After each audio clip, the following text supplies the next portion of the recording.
coming down. You guys are obviously getting back on the field. What's the mindset, obviously, coming off the bye week? What are you guys hoping to do to kind of finish strong? The bye week was great. Get a lot of guys back healthy. And now we're just going in, and we got to go to battle. We got to know that we're on a short leash right now. We don't have too many rooms for mistakes, so we got to go in with our head down and just go to work and battle like we've been doing all season. Your second year, obviously your first year kind of got cut short, and you're catching some fire going into the end of this season. What has this season been like for you? This season's been a whirlwind. Not as planned.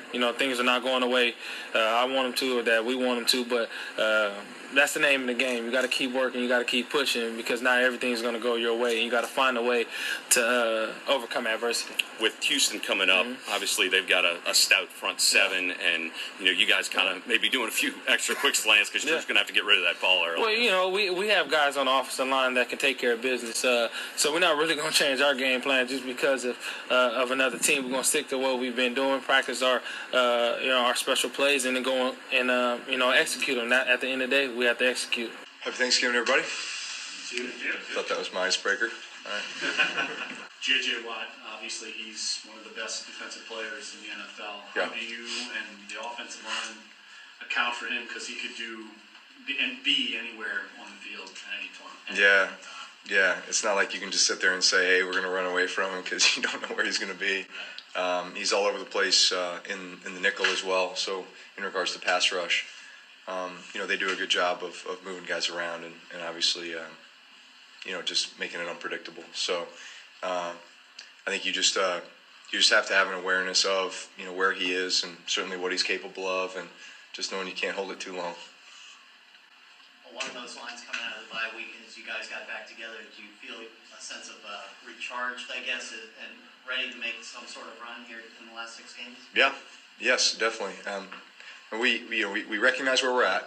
We know the road that's ahead of us. We also know that we can only win one game at a time, and there's no greater challenge than the one that's right in front of us. I think the Texans are playing as well as any team in the league right now, especially defensively. When you turn on the film over the last 4 weeks, these guys have been dominant. So we understand how important our execution is going to be going into that environment on the road and trying to get a win to